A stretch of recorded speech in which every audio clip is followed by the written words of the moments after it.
Hello and welcome to this Long Island weather alert for that nice bright yellow orb in the sky, yellow-white orb in the sky with the blue sky.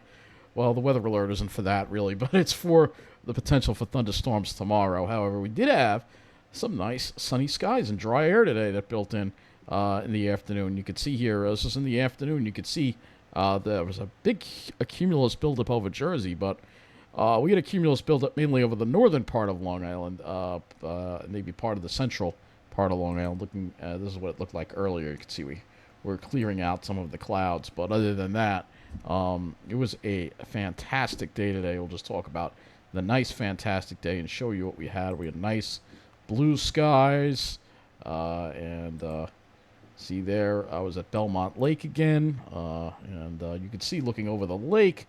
We did have a cumulus buildup looking toward the north. You can see that cumulus buildup, but very, very beautiful day out there. Very, very nice. And definitely seeing more robust streams after all the rain that we did have, definitely helping stream levels. There was even some puddles on the trail. I walked all the way from there to Southern's Lake in Babylon because it was just that nice of a day. And then later on in the day, again, this is some of the cumulus buildup that we had. But then later on in the day, we had some more clouds rolling. This is kind of an unusual looking cloud here that I saw. And we had broken clouds kind of develop toward the evening. Made for a nice scene as the sun was going down, though. For sure, very nice scene as the sun was going down. So I like showing you these pictures of the sky that I took. And very pretty clouds of sure as the sun was going down. So anyway, let's go over what we got going on outside right now. Obviously, this is our satellite image. You can see there'll be high clouds, probably increasing a little bit.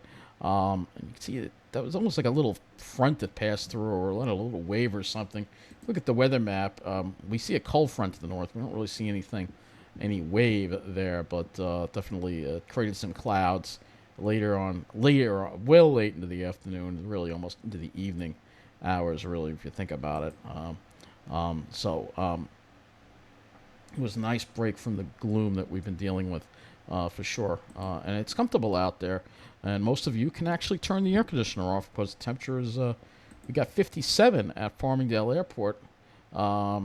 Islip 61. There might be some radiational cooling tonight. You notice the dew points are nice and low. 52 dew points 52. So got up to 72. So pretty comfortable day today. Farmingdale. We'll go over the stats for Islip as well. Unfortunately for me, like I said, because I live in an urban hellhole, it's let's see what we got in the alley right now. Oh yeah, it's still 60. What is that? 67 degrees almost. Yeah, 67 degrees. Oh, I hate this place! Yep, exactly. So, yeah, just didn't want to startle you there. So hopefully it wasn't quite as loud. Sometimes I had it too loud, and I don't want to startle people. I might have been too low. I don't know. But yeah, I really do hate this place. It's awful. So you can't even get cool air. I can't even open the windows. I gotta have the air conditioner blasting. So 55 at Gabreski Airport, dew point 52. So definitely a comfortable day there. Low dew points throughout the day. And again, those low dew points definitely felt nice because we did have a lot of humidity again. So dew points actually got into the upper 40s for a time. And a wind direction, mainly from the southwest. So there was a sea breeze which helped keep things cooler on the island, I'm sure. When we look at the map of what the high temperatures were today, you'll see, we had low to mid 70s on Long Island, mid 70s in Jersey. Nothing terrible. As you head further inland, it's even hotter. Tomorrow, it's probably going to be hotter in New Jersey. This is why we're going to have to worry about the severe weather for tomorrow. Now, the Storm Prediction Center does not have us in any type of risk tomorrow. However, I think that areas, especially inland, will have a marginal risk for severe weather. You got to remember there have been a lot of layoffs.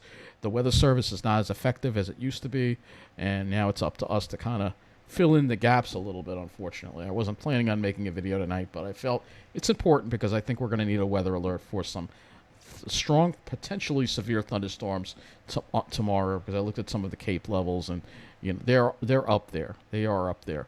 Going over the statistics today at islip, high of 73 and a low of 50, still puts us 5 degrees above normal. The high of 73 was 7 degrees above normal. So we're continuing with these above normal temperatures.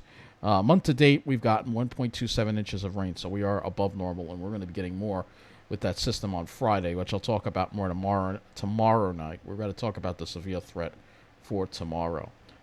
So let's go to some of these models, and we'll talk about the reason why I feel that we do have a threat for some strong and possibly even a few severe thunderstorms tomorrow. So let's go to the HRRR model. And again, this is all happening. You're going to see it continue to get worse with our weather forecasting due to the cuts and the layoffs, even though Congress has the power of the purse. I don't talk about politics, but we all know we have a dictator who doesn't believe in listening to the rule of law. So that's all I'm going to say. So let's go ahead and look at the dew point and wind flow, and you'll see here that we've got a dew points stay fairly stagnant. Winds are fairly light, so we might get some radiational cooling tonight, which might mean 40s for the Pine Barrens, 50s everywhere else, and probably not getting below 65 in my alley. Yeah, probably not getting below 65 in my alley. Let's play that again. Oh, I hate this place! I have to. So, and so you'll see the winds tomorrow, kind of light, almost a light northwesterly wind to start the day, and then it becomes east. And this could create some convergence issues, particularly if a sea breeze front develops. That could be the trigger for some thunderstorm activity. And you'll see the dew points are a little higher. You almost see a little bit of a dew point pool here for tomorrow night. So this is why I'm a little concerned with the severe weather potential for tomorrow. So our temperatures will also be warmer tomorrow. So tomorrow, again, this has lows in the 50s generally, but I think the Pine Barrens could see colder temps than that. But tomorrow inland, I think it's going to be hotter. I think you're going to see temperatures 75 to 80, particularly in New Jersey. And that's where we could see our best chance, I think, for severe thunderstorms into New Jersey, perhaps into New York City and the Hudson Valley, maybe the North Shore of Long Island as well. And then you'll see by tomorrow night the temperatures start dropping a little more, perhaps due to the storms. So let's see what the HRRR has up here, and it probably doesn't show a whole lot. But you see what happens as we get later into the day, particularly late afternoon, early evening. It looks like it's trying to develop a line of thunderstorms, perhaps just to the north of New York City now. Chances are they'd be breaking up by the time they get to Long Island, but it's close enough that we need to pay attention. All right, now, for the most part, tomorrow will be dry, but again, there could be showers and thunderstorms popping up inland starting in the afternoon and into the evening, and then we probably get the leftovers of those thunderstorms later on in the evening. And as far as Friday goes, I'll just show you briefly. We're going to be dealing with rain again. Though the HRRR seems a little more progressive with the system, and maybe the whole day, maybe the evening we can salvage. But we'll talk about that more tomorrow night. I'm more focused on the severe weather potential for tomorrow. Now, we should also have the NAM as well. We have 24 hours of the NAM, and so let's see. Oh, yeah, you can see here. This goes out to 9 o'clock, and you can definitely see some thunderstorm activity. And again, it's probably not going to be on Long Island. It's close enough that we have to watch it. It's going to be more of a threat inland, but if you're in New Jersey, and I feel this is why I need to mention this, if you're in New Jersey or north and west of the city, you have a better potential of seeing some severe thunderstorms tomorrow, all right? We see these thunderstorms popping up here, and again, there is some convergence over there. Let's go, and I think does this have the Cape? This does not have the Cape, I think, but I think the HRRR, I think we can visualize the Cape on this as well as on the other. You'll see why I'm worried, all right? Where is that? I know I saw it. Oh, yeah, here it is. This is why I'm worried. You see the purple there popping up inland. All right, it's not crazy values, but there is some there. And we all know, and it seems like lately this year, if there is a thunderstorm, chances are every thunderstorm we seem to get that forms somewhere always winds up being severe. So we live in a warmer world, so that's definitely more of a possibility. And that is a concern I have for tomorrow. This is the HRRR. I don't know if we get this product with the NAM. All right, we do get this product with the NAM, but unfortunately it doesn't go out as far because we don't have enough of the 0Z NAM. But I can look at the older run of the NAM. And you definitely see where the Cape is, and I think your best chances are going to be in Jersey for tomorrow. So I think there's a marginal risk for severe thunderstorms in New Jersey. That's what I would do if I was the Storm Prediction Center. But again, we don't have the staff, we don't have the model, we don't have the model accuracy because of a dictator deciding that he wants to just lay people off. So I shouldn't even talk about this because I'm in enough trouble as already. Get enough harassment over it. But you know what? I can't stand Donald Trump. I can't stand Doge. I can't stand what's happening to this country. I can't completely ignore it when I do these videos. I try, but it's hard, especially when I'm talking about the weather, because it ties into it. So let's talk about this. And again, I mean, anyway, let's show you what the NAM has up here. And you see, again, it looks like something's forming along the North Shore. Very small. These could be very small cells, but they could be intense. And you can see what we're dealing with. So this is a concern for tomorrow. It's scattered. Chances are, especially if you're on Long Island, you're probably not going to see anything. But there will be activity just to the north and west. If you're in Jersey, this is going to be an issue. Here's the HDRPS. Not just Jersey, but the Hudson Valley, too, as well, if you're in Westchester or whatever. Again, this looks like some pretty hefty thunderstorm activity on the HDRPS. This is the 18Z HDRPS. So this is why I'm concerned. Let's go look at the Vent2Sky site. Close some of these windows down just... So let's go ahead and do that. And we will look at Cape for tomorrow. So this is the concern. Here we are at 2 o'clock. And you see, look at it, even showing some Cape over northern parts of Long Island there. Possibly something could pop up along a sea breeze front. Because take a look at the wind arrows. We have convergence going on.